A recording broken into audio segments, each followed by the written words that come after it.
Hello there, great to see you on the channel. Welcome to the final video in the short series about building a mix template.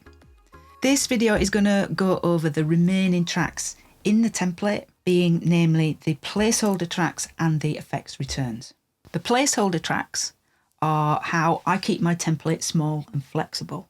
So I'm looking forward to sharing the plugins I use and my reasoning for using them on those tracks. Now, if you haven't seen the previous two videos, then I encourage you to watch those first so you get a full understanding of this workflow and the reasons behind the update to my current template.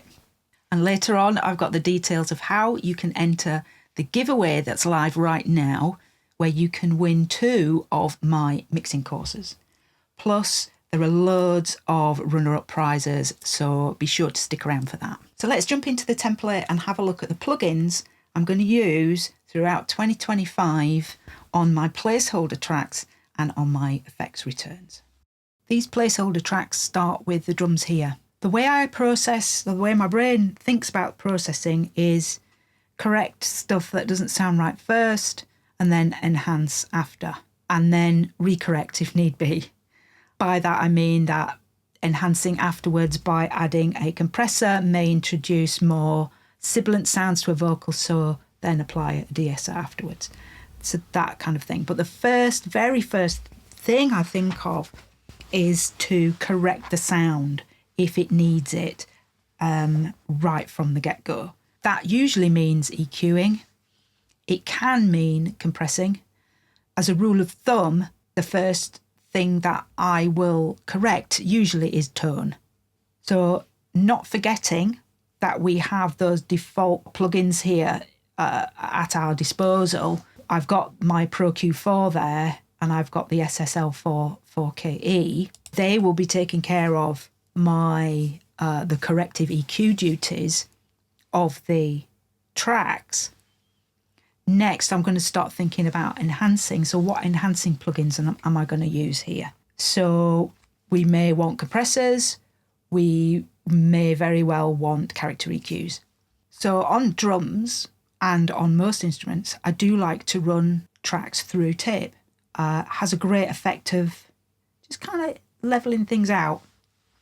So I quite like the soft tube tape because it falls within our desire or our goals for this template to keep things simple and minimal interface distractions.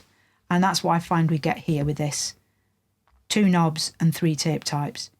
So that's a great start there. And in actual fact, I'm just going to shift that up to the top there. I misplaced that. I'm just going to copy that down, the bass here track. I'm going to copy it down to the guitars and the vocals, as well as the acoustics, the keys, and the orchestra. I generally like to run tape as an option across most tracks. Now, I may not go with the actual soft tube tape, but it's there and it's reminding me to use it. And I know why I've put it there. So if I do want to switch that out for tonal reasons, for the ATR 102, for the Studer A800, for any other tape machine, you may have the slate tape machine. Then that's what that's there for. So tape is the first port of call. Next then is compression. So on the drums, I've been using the distressor a lot recently because I didn't ever use it in real life. And I'm well aware that it is a super popular compressor amongst the pro, the upper pro mixers out there. And we never had them at the BBC. So I was keen to see why they're so popular. So that has been a staple. When I'm using a compressor on drums, a lot of times I will use the one in the SSL 4000E. So the distressor is there more as a colour option if I want something different to the SSL compressor in the channel strip.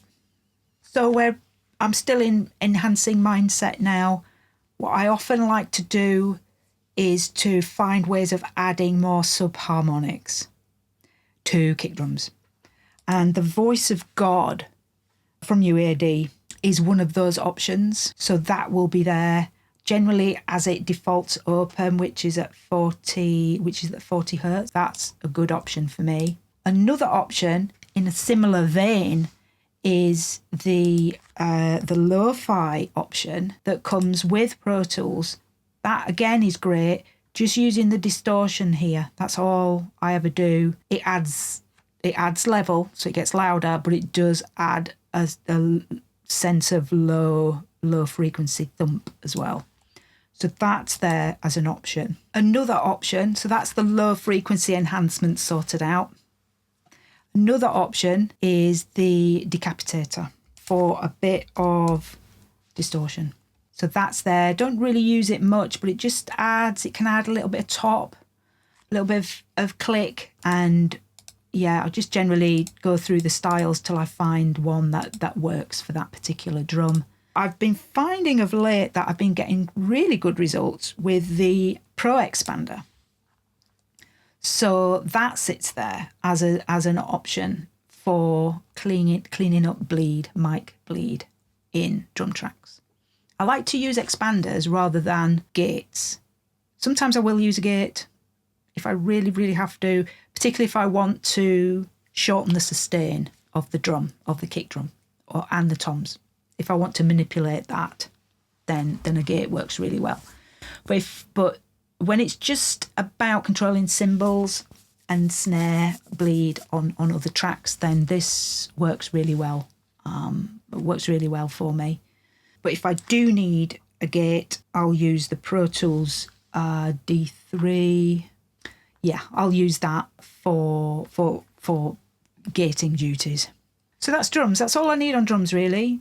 I've got my channel strip that's in the default, it's there in the drop down. So other than that, I do want tape, I want some distortion, I want some low end harmonics, extra harmonics, and then some cleaning up options there to the side being the expander and the gate. Moving on to the sends here for drums. Equally, the Placeholder track is great for sends. Something that I do often is sidechain the kick with the bass guitar. And I've got that set up in my routing, my input-output routing. It's there, kick sidechain, kick SC. I usually set that to Unity, so it's ready to go. The other sends that I need here are reverbs.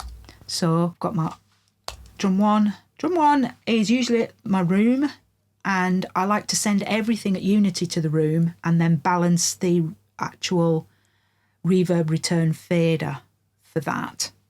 I want to send my drum mix as I've mixed it track by track here. I want to transfer the fader balances that I've got on the tracks to the sends to the reverb to simulate that in the room. So I'll set those to Unity. That certainly the drum one is always my drum room. Drum two is an extra reverb for snare and toms, so that could be a plate reverb, it could be a non-linear reverb, so that I will dial into taste, and so that I'll leave at 0 or infinity. And then there's a third option which I use very occasionally, drum 3, which will be some sort of specialist application, some like the bridge or something along those lines. So that's my reverbs. Now let's look at my parallels. What parallels do I use on drums? Well, we've set them up and we can find them really easy by pressing the equals button. And so we've got the parallel kick plus snare. Again, I send it Unity for the same reason. The Fatso, Unity, and the Devil Lock, that's usually quite low. And we'll set that to -31 because Devil Lock, it does increase the level quite a lot. So I only send that at about 31. So I'll shut that down, ready to go there. So those are the 3 drum parallels that we've got in the template at the moment. Let's move on to bass. First, let me talk to you about the giveaway. The competition is where you can win 2 of my mixing courses from the simplymixing.com website. Now, all you have to do to enter is find the link in the description and sign up, and you could be the lucky winner that walks away with any 2 of my mixing courses absolutely free. There are also runner-up prizes. So if you don't happen to snag the big prize, then you are in for a good chance to win a coupon that will massively discount the prices of my mixing courses. So the competition ends on Sunday, the 16th of February, 2025. Check out the link below, sign up, and you could win one of the marvellous mixing courses on my website. What do I like to do with bass? I know that I tend to use some sort of amp, some sort of reamping modelling software. There is a particular channel strip that I like to use on bass as well. I like to use the Soothe 2 for the sidechain kick and bass thing. So let's start getting these in. So the first thing will usually be, it'll be an amp of some description. And I've got a few different ones I like. For ease and simplicity, this reamp is a great plugin. Really simple, again, self-explanatory. You can see how many harmonics you're adding, and you can see all the different tube types here on the right hand side. If we click here, then there's bass, and I just usually just bass tube amp 1 as a starting point, so it's ready to go.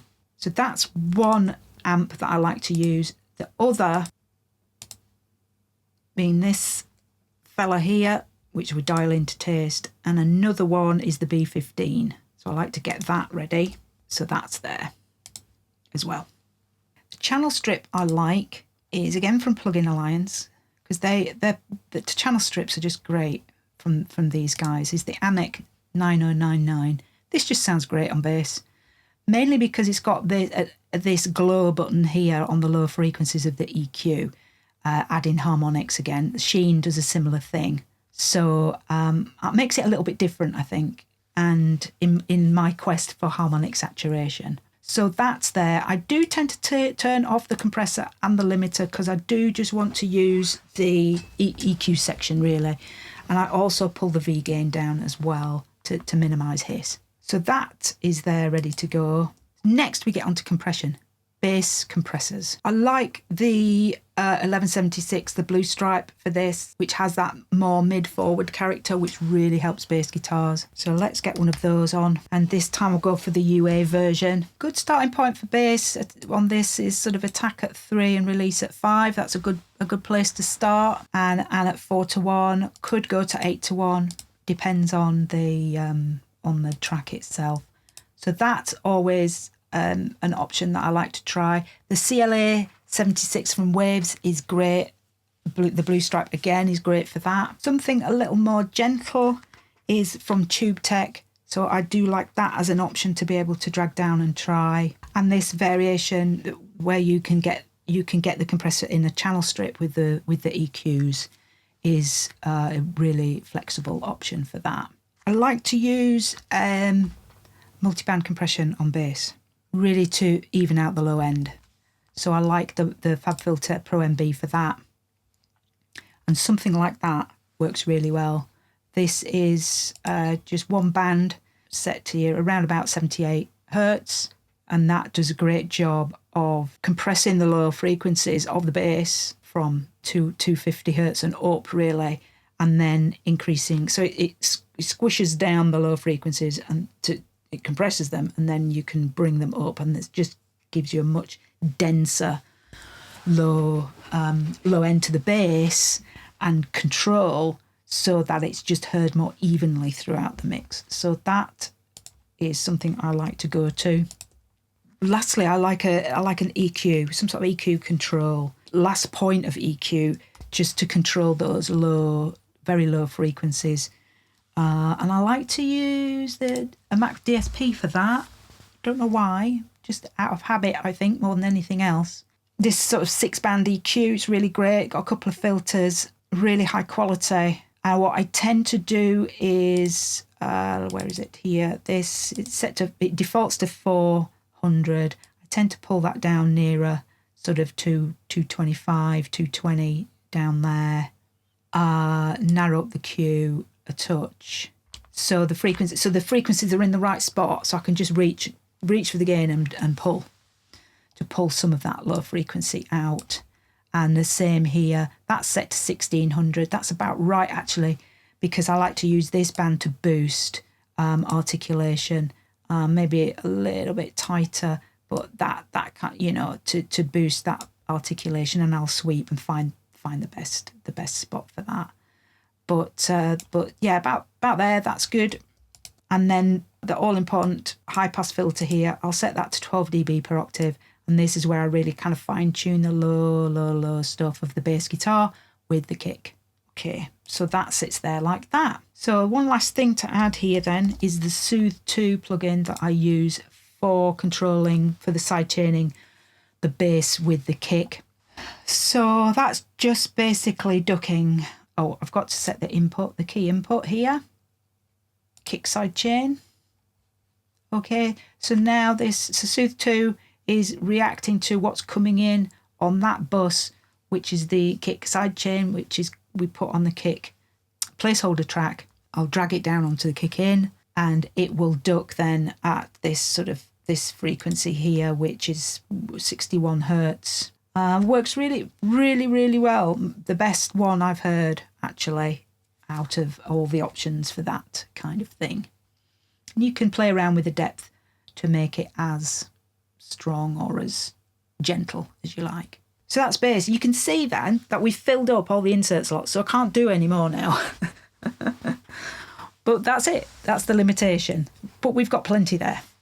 The last thing to add here would be the parallel for the bass, which we created earlier. That I leave it in infinity, and I'll dial that into taste in the actual mix process. Guitars here, we've got the tape already and waiting. First thing I do with guitars is try and even out the recording, unless they've been recorded really well, of course. But I often find that it's helpful to have some sort of multi-band processing to control the low mids and to control the transients. So that I do with the Fab filter. The Pro MB works really well for me on that. I have it defaulting to these 3 bands, which I use for everything apart from vocals, which has its own. I've got a 4-band set up for vocals. So that's all ready to go. The low mid band here is quite broad, from 100 hertz to 1K, but I can dial that in if I've got particularly kind of woofy sounding guitar. And similarly, I'll dial this independently as well from 1K and above to control any kind of harsh transient spikes that might be present in the recording. That's usually the first thing. That's my corrective move on the guitars. Then I may use an EQ as well after that. So just as with a low cut filter on all the guitar tracks. Nothing too drastic though. So next I'm moving into compression. The compressors I like to use on guitars are 1176s, the Rev E. I think these sound great on guitars. Usually leave that at 4:1. What I'm looking for when I dial this in is -3 dBs gain reduction. Depends how it sounds really, but not much, particularly with distorted guitars. This is all about tone. You just find it just adds a real nice kind of body and size to the guitar. If that's not working, I also like to use the LA3A as an option, and either the Waves or the UAD version work brilliantly for this. And again, all I'm looking for is -1 to -3. And you can't get much more simple than this. You can't go wrong with this. Peak reduction, that's you just dial that in, so you start to get 1 to 3 dBs of gain reduction on your guitars. And it's done. The gain is usually about right and doesn't need tweaking. So simple. This is what I love to use. So that's compression sorted out. This is usually the order that I do work on guitars. Do that correction with the Pro MB, and then perhaps with the Pro Q4 after it. And then I'll compress it. and then I'll see where I am. And if I feel as though we need to do a little bit more enhancement, then that's where I'll go to my character EQs now. And my favourite ones for guitars are the Helios console, and there are a couple of different versions of that, and they are different to each other, so I like to go between them to decide. And I also love the 1073 or the 1084 EQs on guitars. They just sound great. Really, really easy to use as well. So let's get those in. So the Helios Type 69 Legacy is excellent. It defaults to 2.8K on the mid, which is a brilliant spot for enhancing guitars. 10K shelf, also excellent. And the magic about the Helios is the way that the 60 hertz circuit works, in that you don't even have to boost it. You just switch it in, and it brings this beautiful low frequency warm bump to guitars. It just works brilliantly. So that's one option. Another option is Waves version, which is the Kramer HLS. Same idea with that, with the 60 hertz bump, works really, really well, but sounds a bit different. So it defaults to 2.8, and I like to go between either 1.4 or 2.8 to enhance guitar tones. And then you've got the 10K shelf here as well. So they are great mid high frequency boosts for guitar, and the low frequency with the 60 hertz. That, as well as the fact that going through either of them, we're getting the harmonic distortion that I talked about. Now, another one that I like, which is great for low frequency boosts as well as high frequency boosts, is the Trident A range. This is so flexible and sounds so great on guitars. So we've got 250 hertz, which again at 250 hertz on the guitars is beautiful for making them sound energetic, big, full. So let's switch that to 10K. So I've got nice 250 hertz low boost I can use there, or a 10K boost if I want. That's sitting there ready to go. And then the 1073. Again, we've got two different options here, because they both sound great, but they both sound different when you get into the nuances of it, which is no surprise, because they've emulated completely different 1073 units. So first thing to do with this plugin is to switch it on. It's on guitars. Go switch the low frequency shelf to 220, okay, for your guitars. This center EQ boost here, you can leave it at 1.6, but please do try 3.2 and maybe even 4.8. So that's the option there. And then the shelf again. I'm not quite sure what this is, whether it's a 10K or 12, I can't remember. But that's it. It's just great. You just switch this on and you listen to the sound and you go, well, let's just play around. What does the shelf sound like? Oh, yeah, I like that. We'll have a bit of that. 1.6. Oh, yeah, that really pulls it out, makes it sound different to the other guitars. Okay, 220. Oh, wow, that sounds so much bigger than it did before. So it's just raving about this classic Neve again. The option from Waves is equally great, and that's the Sheps 73. This is a dirtier sounding, grittier sounding version, which is great for guitars. 12K, that's what it is. So same principle as before. Perhaps we would just set the frequency there to 220. And then we've got the high pass here. I think I didn't mention it on the UAD version, but on guitars it's worth most definitely trying 50 and 80 hertz.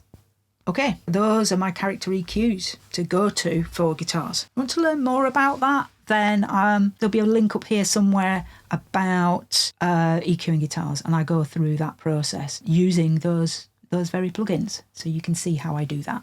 On to the sends then. Let's get those set up for our guitars. I usually use Ambience 1, which is a room sound. It's a space, small space, lifts them off the page, makes it feel as though you're listening to them in the studio rather than the microphone close up to the cone. So that's my first option. Just put things in a space.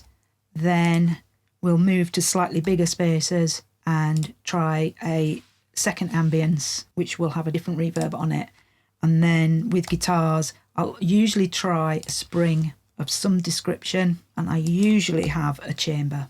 And I'll move all these up now because I know that I do like to go to the short haul as well for more, you know, a longer, dreamier kind of floating reverb.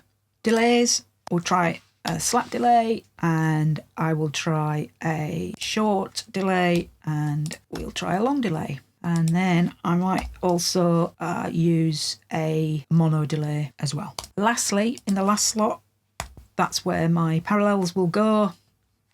Okay, so that's the guitars done. Okay, you see how these placeholder tracks are quite useful, just so you can drag and drop without all the searching nonsense. I've got the acoustic guitar here, which is slightly out of order. I'm going to move that up. I actually have the acoustic guitar before the electric guitars, so we've kind of skipped ahead a little bit. But let's get putting some plugins in here. For acoustic guitar, I like to use compression, EQ, and saturation. And in actual fact, what I'll do is just copy the multiband compressor from the guitars, the electric guitars, because that is a process that I could potentially go through, particularly if the acoustic guitar's been recorded and it sounds quite brittle and sharp. So that can help even out that. Then the first thing I do is compress it. So the multiband is correcting. I've got my Pro Q4 to hand if I need to do any further correction. But enhancing wise, the first thing I'll do once I've got that signal corrected is compress it. And I like to use Verymu for this from Manley. All I do here is just look for about 2 dBs gain reduction. These are the settings that I use for that. It does a really good job being a Verymu of just smoothing out harshness and just retaining the naturalness and openness of the acoustic. I really like this on acoustic. And then I'll follow that up again with another Manley, which is the massive passive. And I find that this just keeps the acoustic sounding natural. And you can control the amount of harshness by using these two bands here. This band is set at 1.5K and this band is at 3.9K. So that's where you can control the brightness of the guitar. The 4K, the 3.9K there is on a shelf. And these boosts are they look quite like a lot, but I don't think they are in reality. So they're my 2 enhancing moves there for acoustic. And then if I feel as though I want a little bit more, then sometimes saturation works, and the black box is a great option for that. And by setting it up in this way, I find that I can really kind of control the brightness and spikiness after the compression. You got to play by, you got to use your ears at the end of the day. You don't want to take it too far, make it sound too bright. I find that the playing around with the pentode here, pulling it back and smooth out the brightness, the spikiness. But this is really great to help acoustics cut through electric guitars. And then having the good old 1073 there again for some final EQ adjustments if you feel it as though it needs it, or if the massive passive isn't working, if the massive passive just isn't working, then you can try something more general like the 1073. I think some of the more modern plugins are very busy and are confusing and take a little bit of working out, and I'm not a fan of that, but I will, if they sound great, then the more you use something like that, the easier it is to understand. So they are my plugins for the acoustic guitar placeholder.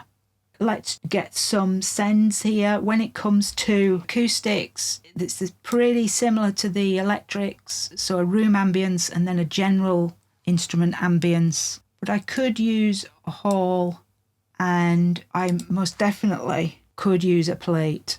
Delay, tend not to use delay that often, but I could send it to the parallel compressor, so I'll just copy that from the guitars here. So they're the placeholders all done and dusted there. And then these placeholder tracks seem to be out of sequence to how I normally have them. So next is keys, and keys are synths, pianos, organs, everything, really. So same principle, tape and multiband. Multiband compressors are just great for troubleshooting and for getting hold of and evening out any frequencies or tones in a track that can get loud sometimes and poke out the mix. So the multibands are great for that. And using the 3-band, I think you'll get into less trouble using a 3-band than one that's got like 5 or 6 bands or something. I like to keep things broad. Same with EQ. I like to use broad bell curves. I like to just do things rather than going in and doing too many notch cuts. Yeah, I'm probably not finding the exact frequency, but it's still getting the same result, really. So it works. It works for me, and I think it just makes you're able to move faster through a mix, and moving faster through a mix and getting great result at the end just boosts your confidence massively. And I think it's less important to find the exact resonant frequency and notch it out than it is just to get in the ballpark and just pull it out with a broadish bell. So with keyboards, I like to distort them, rarely compress them, and then EQ. So let's have a look at that. Firstly, when it comes to distortion, I usually go for the decapitator and then just go through the styles here with increasing amounts of drive and then the tone controls in the middle. So again, it's a track by track basis with regard to where that's set. Another what I love is the Thermionic Culture Vulture, which is just great on organs, whirlies, B3s. Just the grit that it imparts is just so pleasing. Another thing I find that I need to do often to keyboards, particularly stereo keyboards, is build in some sort of extra movement. And so I use the Brow Emotion plugin for that an awful lot. I usually just start with that defaulted, although I will bring the mix down as a starting point because it can get a bit swirly. I also love to use Tremolator from Sound Toys. I love this, and I will always start with Fender Vibrolux. I'll take the depth that back to minimum, and then I'll just it will be tracking the tempo of the session, and then I'll just start to increase the depth like that just to get a little bit of wobble. Another trick is the Hass delay trick, where you delay one side of a stereo signal by 10 or 15 milliseconds to create a wider soundstage. I do that an awful lot, and that's the settings I use there with the stock mod delay in Pro Tools. Stereo width is another thing that I like to manipulate within keyboards. This is stock again in Pro Tools. I just find that keyboards can be flat sounding, and when you get tracks and tracks and tracks of stereo keyboards, you just need to be a little bit creative in order to separate them and make them just a bit more interesting. So they're my starting points, really. Things to try with keyboards. This placeholder does a great job of reminding me of my options. My sends again with keys, I tend to go with a plate. So I'll pull that down there. I might go with one of the ambiances, and certainly the short haul. Possibly the short delay, and then here I can put the piano parallels. In actual fact, I've got those two piano parallels, but they're both fed from the same bus because I'll only probably use just one or the other. Orchestra, I don't have an awful lot here. Definitely would be, rather than the Pro MB, I like the PSP Old Timer multiband. It's got really useful preset in it for strings called String Theory. And I find that can really help balance a group of strings, particularly if you've been sent stereo groups of strings. This can be really useful for that. And that's kind of it, really. Perhaps the J37 from Abbey Road. This This preset here is great for strings, just to help smooth them out. I've already got the tape option there, so this is another tape option to try. And in actual fact, I will just give it a bit of that. So I've got the 2 tapes, then I've got a multiband. And in terms of sends, I've got the Reverb Hall Short. It's probably my go-to for that. And oftentimes I will create a new dedicated string reverb rather than using the hall that the other instrumentation is using. Along the tape saturation theme, actually, I love using the Oxford Inflator. So I'm going to put that there to remind me. And I usually set that to kind of like 100% and the curve up here. This is kind of like the warmer end of the tape curve. And then usually kind of need to back this down 3 dB or so to compensate. And band split it as well. On the group bus for the orchestra, I've put the Fairchild there. So that's the compression duties taken care of. In terms of channel strip, again, I would go for 9000J for any last minute kind of enhancing for the strings, depending on how they've been sent to me. Often I'll get individual strings and then sometimes I get little groups of strings. So this is going to cover me for those needs. And lastly, I like to manipulate stereo width, but I like to do it using different plugins for different instrument groups so that it's not all the same. And in this instance, I'll try the case stereo from UAD. Bit different, I'm using the S1, I'm using the Nugent stereoizer, and so this is something different for a different group of instruments. So that's there for that purpose.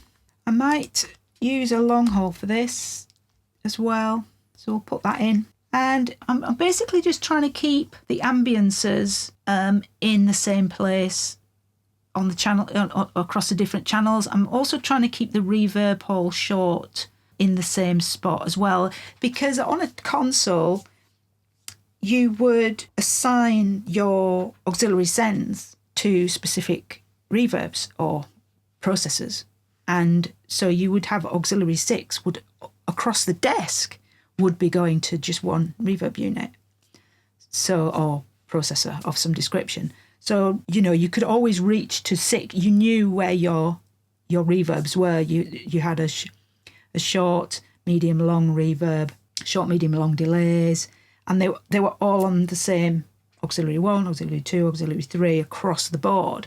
So I'm kind of keeping that mindset with where I place them on the mixer. If we go to the mixer view, you can see that the reverb ambience 1, they're all in the same slot. The chamber, I might use that on acoustic, so I'll just copy that across there. I could use it on keys actually. So the chamber is always in the same slot, the ambiances are always in the same slot, and the halls are always in the same slot with regard to the instrumentation. So we've just got the vocal placeholder to go. I want to go back to the other view, mainly because it's how I'm used to seeing. I usually work in this view, so that's how I'm used to seeing them. Vocals here then. Tape, I've got that already there. I usually actually use the A800, so I'm going to switch that out, the Studer, like that. Same principle with the multiband. The multiband just it can be a saviour. And I've got a different setup for vocals. So I've got a slightly different band arrangement. I've got 4 bands here, but the idea is still the same. Whenever I listen to the vocal track that I've been given, if it's boomy, then I'll go to the green. If it's sibilant and spiky, then I'll go to the blue and address them as needed by just using the threshold control here to pull some of that out. And the reason I love multibands is because it works dynamically, unlike a static cut at 250 hertz. This, where it's working dynamically according to a threshold, means that it doesn't thin out the vocal when it doesn't need it. So that's my corrective work with regard to vocals. I guess we could put a de-esser in here, leave that as it is, but I really just love this because it just seems to work. If it doesn't work, if I'm getting too much of that sort of TH sound, then I'll switch it out for the Pro DS and try that instead. Next though will be compression. And what I go for here is usually serial compression. And that means catching the peaks with an 1176 by having all buttons in like that. And then just dial the input as needed to just start catching the peaks.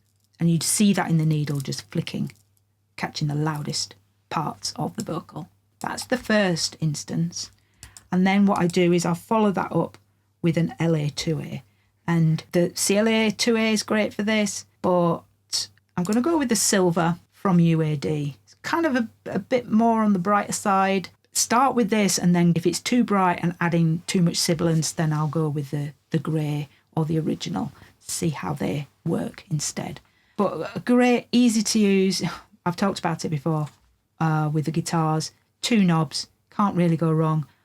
Usually stick with it in compressed mode. The idea is that the 1176 is going to catch those peaks, and then with the LA2A, you just smooth them out, getting 3 to 5 dBs of gain reduction. And that works really well for me in the sort of music I mix.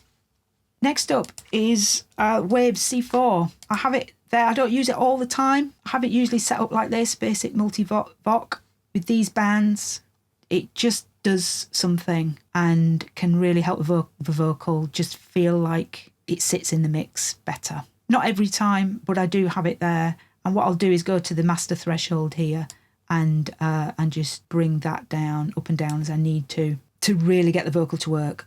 As I say, I don't use it every time, but I have been using it in the recent projects I've been working on. Then I like to go to start thinking about character EQs again. And you know what? It's that 1073 that works just brilliantly. The bands that it defaults to are just great for vocals. But what I love about it is that you can, just make a boost and then switch between the frequencies to see which one works best for you. That 110 here, that shelf boost is great for bringing out the low chest and warmth and intimacy in a vocal. And then we've got your low cut here. I will use the Pro Q4 in the chain near the beginning, near the multiband, to probably put in a 70 or 80 hertz low cut. So that's that. The other option is the 1084, which is equally great, but you get the option of changing the high shelf from the 12 on the 1073. You get 10 and you get 16 here on the 1084, and you get a high cut as well. So I just usually make sure it's switched in, and then I don't make any silly mistakes then. And lastly, let's get some reverbs in. The first thing I usually do here is the vocal width with a micro shift, or micro pitch shift to fatten up the vocal. And then we've got our various vocal reverb options there, like that, and then the delays. All of these are the discrete ones that we created just for the vocals. I like to keep the last 2 slots here for the parallels. So the delays are the very short slap delay, and then there will be like a 1/8 note delay, and then there'll be a 1/4 note delay. And then we've got the various, my basic vocal parallel and the chorus parallel. So they're just on the placeholder for quick access. So there are all the placeholder tracks done. That's essentially the template finished. The only thing that I need to do is talk you through what I've done with the delays and the reverbs. Let me walk you through what I've done with regard to the effects in this template. If you recall, we've got all the reverb returns and delay returns and all the effects returns coming up at the end of the template on the very right hand side of the template, which is as they would appear should we be working on a actual physical large format console. We've got effects for drums, we've got effects for instruments, and we've got effects for vocals. Starting with the drums, the way I think about this is that the first thing I want to do with drums is put them in a room. I want them to sound like they're in a space, a nice sounding room. Often that will mean listening to what you've been given, and if you've been given room mics and it's a real recording, or even a programmed recording, it's just listening to the rooms and being assessing what they are and roughly how big that room sounds. And we can do that because our brains and our ears are pretty clever, and they give us signals as to how big the room is and the quality of the walls of the room, whether it's wood, stone, plasterboard, whatever. When I'm choosing the sound of a room, what I'll do is listen to those rooms, and then I'll look for something that's similar but a bit bigger. So it's just accentuating what's already there. That way I find it works better with the overheads and the cymbals and any far mics. Just if you keep the room in the same style as the one that was recorded, but a bit bigger and a bit nicer, then it will work. So for me, that usually means these plugins here. And what I will do is I've got sort of 4 or 5 here that I'll choose from. So how that works in a mix is I'll send all the drums to Reverb Drum 1 bus, instantiate a plugin, and just see how it sounds across the whole kit. First one is Valhalla Room. This is just a medium room. It's set to less than a second, just less than a second in decay time. It's a small room, but it fits really well with rock mixers. Next, I've got the Sound City Studios. I have this set to drums on reverb setting, changed a few of the microphones, and with a little bit of compression here, that works really well. That sounds great to my ears. Sounds like a really nice room. So that is my second choice, and you can imagine the size of that room, can't you? So it's just a matter of using your ears for that one. Then I use the Waves IR1, which is a great impulse response plugin where you can load up all sorts of different responses from all over the world. It's an old plugin. It's been around for a very long time, but it's still good. And plugin I tend to use is this Shiny Studios Omni, and the reverb time on this is around about half a second. So it's a little bit shorter than the small room that I'm using with Valhalla Room. And then the next option is another room, and it's Studio B Close. This is 0.75 seconds. So they're not quite in order. Let's switch those around.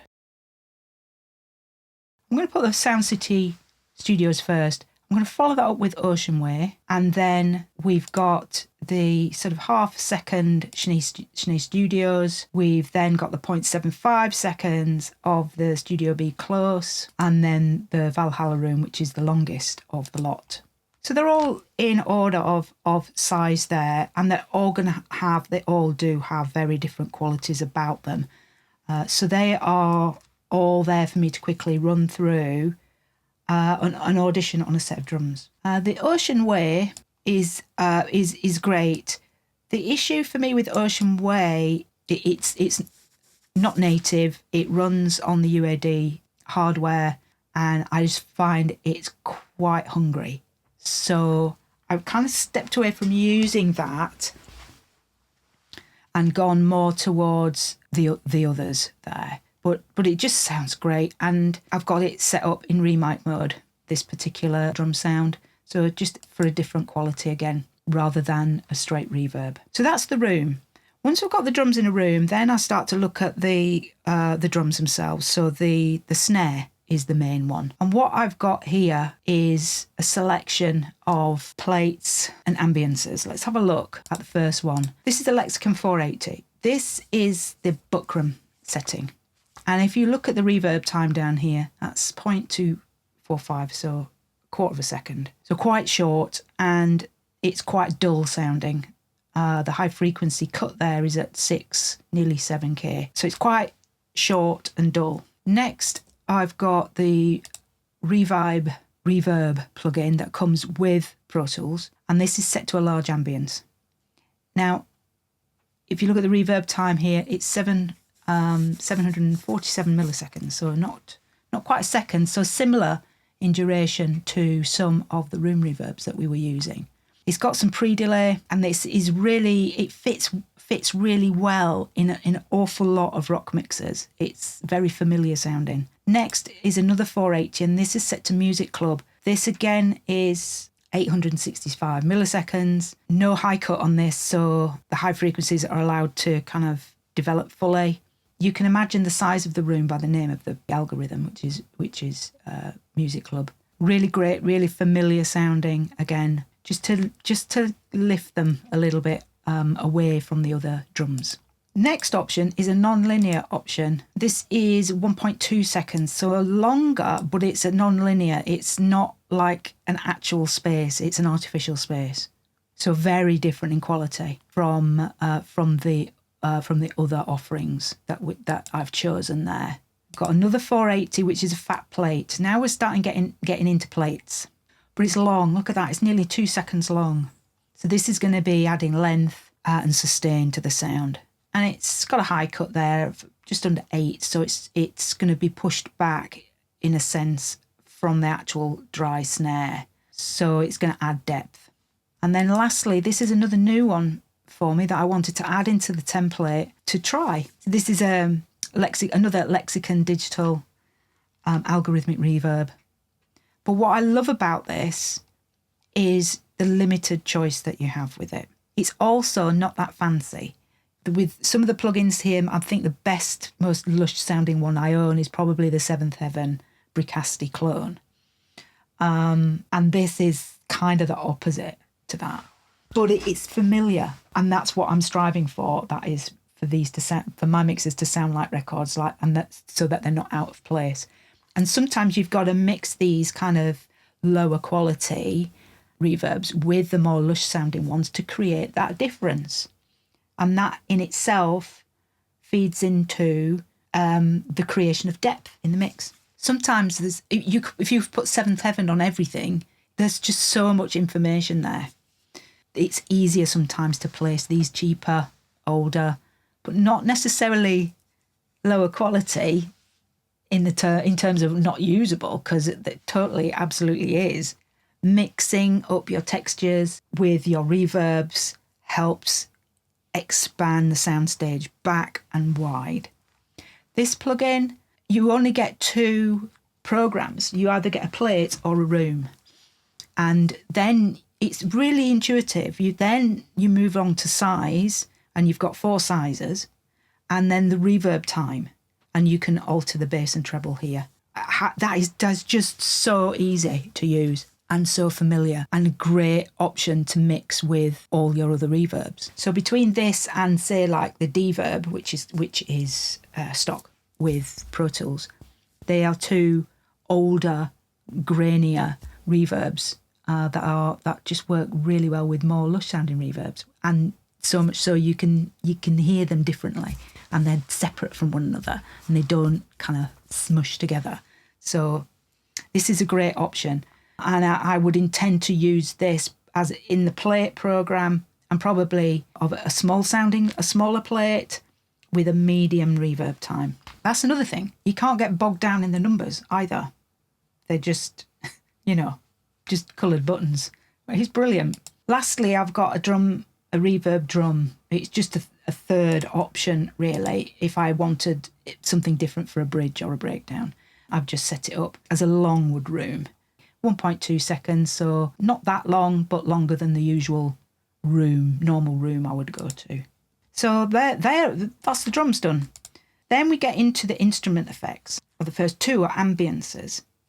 So let's have a look at those. So the reverb one, my first choice is this, and I usually put guitars in this. It's really small sounding, but it just adds kind of a colour around close mic guitars, and it sounds just like a guitar amp that is kind of surrounded by gobos, or it's in some like the vocal booth or something like that. So that's great for just giving them a sense of air. If that's not working, or I want to try something different, I've got the Sound City Studios again, and I can just change as need be, acoustic, guitar, vocal, ensemble. It's just there as an option for me to play around with. And then Ocean Way, same story. With Ocean Way, you can select different types of instruments, vocals, strings even, and put them in that Ocean Way room space. So it's another ambience, but this time just for instruments. The second ambience is slightly larger than the first ambience. So I've got a large wood room here as a preset.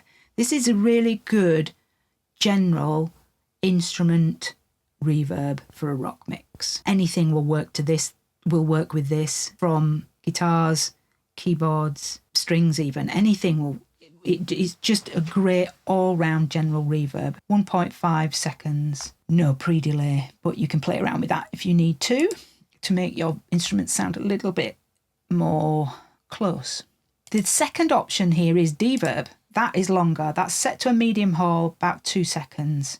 No pre-delay, no filters either, no high-cut filters either. So that's there for the same reason that the BM60 is in place on the drum plates. The BM60 is, again, completely suitable for this application. This time I've set it up for a room, small room, and just, not quite short, but not quite long. I'm sending it to 100% wet because it's on an auxiliary. Lastly, as an option here for Ambience 2, I've got the EMT 250. This is a great reverb, and you can modulate it as well. We've got chorus phasers, delay. It's a really, really wonderful sounding reverb from the late 70s, I think. This is set to a second, but I often just play around with this, kind of anywhere from 1 second to 3.5, really. So that is the Reverb Ambience 2.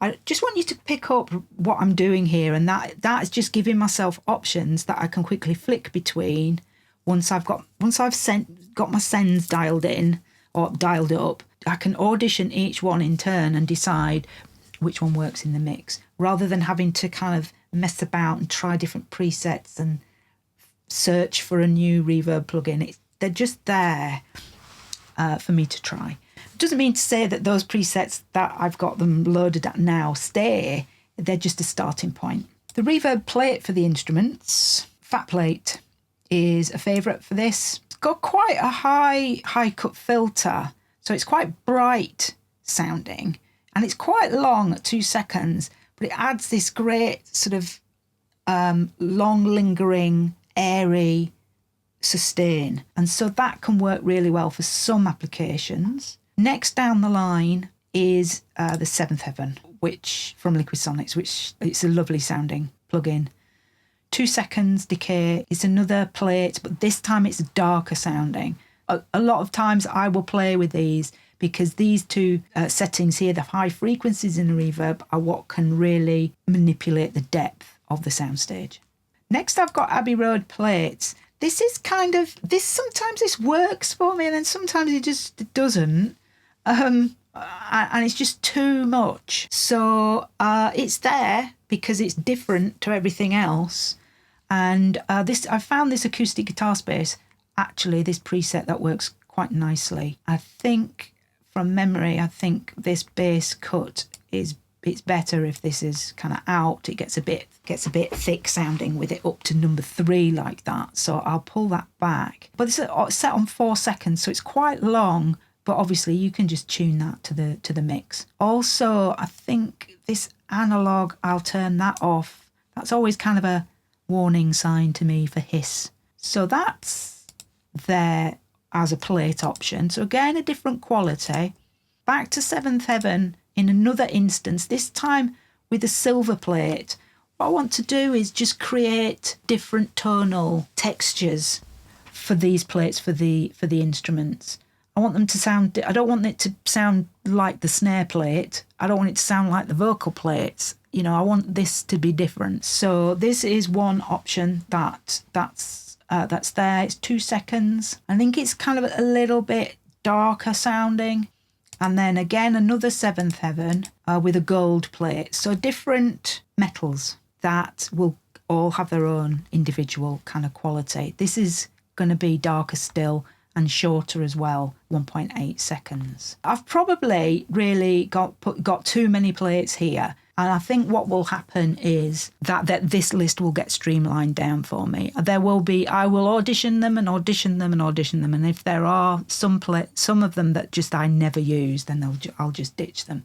But I did specifically want to try them going forward this year. EMT 140, classic, using the dark guitar plate preset, just under 3 seconds or 2.5 seconds with some pre-delay. No depth or modulation, but I can dial that in if I need, and I will if I need to. That's another option, and I've put the BM60 there as well because that's got the plate functionality, and it's brand new for me, so I want to try it, see whether it sticks in that position. Next up then, Reverb Spring. This is pretty much only guitars, potentially snare, but the spring reverbs of choice for me are PSP set on the Pingy preset. This is quite a bright sounding one, whereas the spring reverb from Softtube is darker sounding, more vintage sounding. So that's there for that reason. And then we've got the spring reverb option from Waves, the Magma Springs, just as another option, another colour. Moving on then to Reverb Chamber. The chamber is just a small room, like a large bathroom, but great on guitars, great on vocals. The options that I've picked for myself are hits-filled chambers. This sounds great on guitars, guitar space. So this could be used instead of one of the ambiences, but it's something I've found myself adding to sessions and it not being in my template. So that's why it's there. Another chamber option to audition is the Sunset Chamber. Quite long, 2.15 seconds. Sounds great on guitars. Dreamy floating guitars. Lastly, Abbey Road Chambers. That's there because it's a specific chamber plugin. You can see the size there of a chamber, tiled room. Don't use it that often, to be honest with you, but it's there as an option if the other two aren't working for me. Then we get to the reverb halls. I've got a short and a long. So this is a different space again. This is a concert hall. We've gone through ambiences, which are smaller rooms or smaller plates, to reverb plates, to spring reverbs and chambers. So a mechanical plate, spring, and then a chamber, which is a small room again. Now we're getting into the larger spaces. This is a short hall or a small hall, is medium random hall. This is familiar and there's some modulation to it, so there's movement to it. So that's there, as is another option. I'm using a second instance of the same plugin set to a flavour that I want to audition quickly, so I don't have to go through all the presets to try and find it and get sidetracked and try some really weird, wacky stuff, which is no bad thing when you get stuck. But I initially just want to quickly flick through things to get a sense of whether it's going to work or not. I work really on that first half a second, whether it's going to work or not, whether it sounds good or not, and that immediate switch, that binary switch to it, or that change, is how I make a lot of decisions. This is a medium hall, another random hall, random space, just a different flavour. That one, 1.79 seconds, so a little bit smaller than the previous one. And then the Lexicon, medium random hall. So just same idea, but just different flavours of it. This is longer again, 2 seconds, a bigger size, really steep, high filter cut there at 3.5K, so it's really dark. It's got a lot of bass to it as well. It's got an exaggerated bass frequency response, so that can be an interesting one to use. So then we're on the Reverb Hall Long, the FabFilter Pro R2. Again, I upgraded. I had the Pro R, and I upgraded, and I haven't really tried the upgrade yet, so that's why it's in the template. This is set to a preset called Choir Hall, 2.5 seconds. I think that's worthy of being there as an audition for a long haul. And then Seventh Heaven again. This is clear hall, which is great for brass, strings, piano even, 2.2 seconds. Then we're moving into the delays for the instruments. Remember, these are just for the instruments. So we've got a slap delay, then we have a short delay, a long delay, a stereo modulated moving delay, and then a chorus. So slap delay, I usually start off with the EP34. That's, I've got it set as classic slap, 148 milliseconds, but I do change these as need be to try different things, different flavours. I do like this Bucket Brigade delay, 122 milliseconds. And then as a third option to try if the other two aren't working, I've got the EC300 set to a 16th note. Bit of saturation, so that's a nice option. Delay short. So this is basically an 8th note delay with the set Echoplex style. Second option is the H delay, dotted 8th. And then delay long, this is a quarter note, and this would be for those sort of delay throws. The delay spacey is the Galaxy Tape Echo, and this is utilising reverb and delay in one plugin. So we've got reverb on the left and we've got delay on the right, and that can make for some interesting effects. It's a starting point, but if I'm looking for some moving, modulating delay, then I always go to Space Echo first and then go from there. Chorus for the instruments, this is the Dimension D. We used to use this a lot in the studio, great for keyboards and synths, to add a bit of extra dimension to them. And then after that, I've got the fixed doubler. So there's some sort of doubling. Fixed doubler, it's not set to anything particularly. This would be dialed in to suit the source. And then the doubler 2 from Waves. This is in the mindset of widening synths. I like to widen synths wherever I can to separate them from the guitars. So those are the instrument effects, and that leaves us with the vocal effects.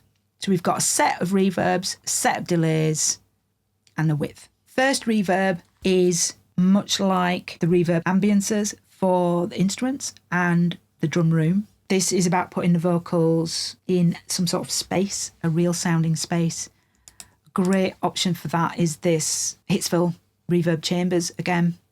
This is great to put the close mic, dry sounding vocal in some sort of real sounding room. It's great. Second option is the chamber, vocal chamber, lead vocal chamber here in the Valhalla Vintage Verb. I think this is a preset of mine. I don't think it's a standard preset in the plugin, but this is 3 seconds, so quite long and reasonably dark. The next vocal reverb, this is more of a plate. So same as the drums really. So I've gone from rooms to plates, and same with the instruments, gone from rooms and spaces to plates. What we've got here is a Lexicon 480, a plate, 2 seconds, 8.5K, high cut, no pre-delay, but I will change that if need to. I'll also play with these kind of shapes and spread parameters here to create a greater sense of separation between the vocal and the reverb. So it feels like they're kind of separated, and that adds to that sense of depth. That's a good starting point for me. Second one here is this old plate, which is much darker sounding, 1 second, so much shorter as well. So very different, so I can go between the two there. Vocal reverb 3, again, this is going to be something quite different. So this is very long ambience, it's 5.5 seconds. It's quite big and obvious sounding. And again, it would be for a bridge or a breakdown. In the same vein is Vox Source. This is like a secret source. This is something that I would use with automation in specific parts of the mix, maybe in choruses. So on here, I've got the hall, I've got set to small church. So 2.5 seconds, but it's going to be quite reflective being a church. So that's there for texture. And then the second option is they're going to be the Pro Q Pro R2 for the reason I explained earlier. It's new to me. I want it in a template, so I actually use it. Might use it with compressor after it to control it, or to key it from the vocal, the dry vocal. Moving on to the slap delay for the vocal, same kind of arrangement really. The EP34, the Bucket Brigade delay. I've got Echo Boy Junior and Straight Echo Boy and Galaxy. So the first slap is the EP34, which is just a 16th note delay.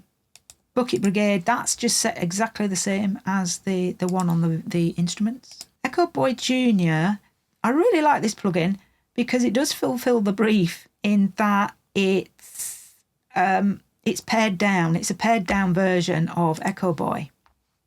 And it's got just, a handful there of flavours from Space Echo to Echoplex, Studio Tape, Memory Man, and more lo-fi sounding transmitter there. 16th note, just really simple to use. Whereas Echo Boy, I've got that set to just a 15 IPS tape Echo, Studio Tape.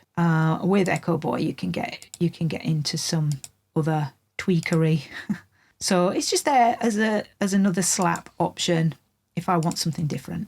Galaxy, again, that's another slap option, this time just using the reverb. What you'll notice or might remember from the first video is that I've got sends here from the delays, the reverb delays, to the reverb vocals, so I can add reverb to the delay return to soften them and make them more ethereal sounding, and that's great. I love using that.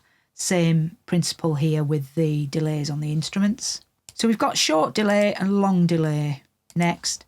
So the short delay on the first instance of Echo Boy is just 8th note. Make that fully wet. 8th note, Studio Tape. I do play around with that to get the right quality and texture. The next Echo Boy on the long is a quarter note. So again, a specialist delay there for filling in longer gaps or coming out of chorus or coming out of a bridge or something like that. So this is the classic delay throw. And then as options, I've got on the short delay the EC300, which is set to digital delay, 8th note, and H delay, 333 milliseconds, ping pong style. By rights, I could move this over to the delay ping pong section, but it's there now, so it will stay there for a while. The EC300 on the delay long, this is just for a different option really, for me to try some different settings in the mix, different lengths. At the moment it's set to 250 milliseconds, so I can start at that and then change it as I feel as though I need to. Honestly though, I just tend to stick with using Echo Boy. And here's a different delay long option, a quarter note delay using H delay. The vocal delay PP, that's vocal delay ping pong. Really that means it's some sort of stereo modulated delay for choruses. I've got Echo Boy here set to ambient echoes. This is a great dual echo preset. Kind of 50-50 there at the moment. Probably would set it to 100% wet in this scenario, being on an auxiliary. But this is a great sort of ambient, dreamy, moving echo. Another option for that on vocal is the frequency echo from Valhalla. Free to use, but again, it's just a bit different. And then H delay with a ping pong there, an 8th note ping pong. The last two delays are mono delays. I like mono delays because you can be really directional with them. So you can pan them away more easily and more in isolation, and they take up less space that way. What I've got them set at is one's a telephone and delay 2 is more of a megaphone. So different quality lo-fi delays, great for throws and extending lines or filling gaps in the vocal. This one's set to a quarter note, and the other one, delay 2, is set to a megaphone again as a quarter note. As a different option, H delay, I've got that set to telephone. I'm chasing the similar sort of idea as from the EC300, so we'll just kind of play around with the delay time there to get that. So the other mono delay option I've got here is for something like a bridge, an 8th note tape delay with a few repeats and some feedback. Lastly is the vocal width. This is the classic sort of chorusing that you might use to thicken up the sound of a vocal, make it take up more space in the centre of the image. My options here, my favourite ones, are the Cooper Time Cube, different delay on both sides of the image. So I love using that to make the vocal feel bigger. Another classic is using the microshift. I always start on style 1. The other 2 styles get a little bit too chorusy for me, so that's there. The third option is the Eventide H910, which is very similar in idea to the microshift, kind of detuning, pitch shifting, that kind of thing going on under the hood to create this sense of thickness, used a lot on records. And a fourth option here, another kind of 2 different delays, one left, one right, of different times and detuned slightly. All of these effects have got an EQ at the end of them, and that is to scoop up any stray sort of low frequencies that might be getting in the way of things. I don't instantiate them all the time, but if I get a sense that things are starting to build up on the sides, I can hear that in headphones, then I'll start to switch these on to clean up the sides a little bit. A low cut here starting at 120 Hertz and a high cut at 8K.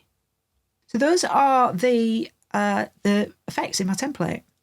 These are what I'm going to be going with through 2025, and they'll change and they'll move, and I'll set up some different, I might make some different presets and things, but this is a good starting point, and it's giving me options, but not too many. So I'm really pleased with how it's looking. I'm excited to actually start to use it. I think that for you to get a better idea of the reverbs and delays in this template would be for me to demonstrate them in another video for you on specific instruments. So if that sounds like a good idea, drop a note in the comments and let me know. On screen now is a playlist of EQ tutorials to help you start working with the plugins in this template right now. Each includes the key frequencies to go to first to get the fastest result. That's all from me. Remember to like and subscribe, and I'll see you in the next video.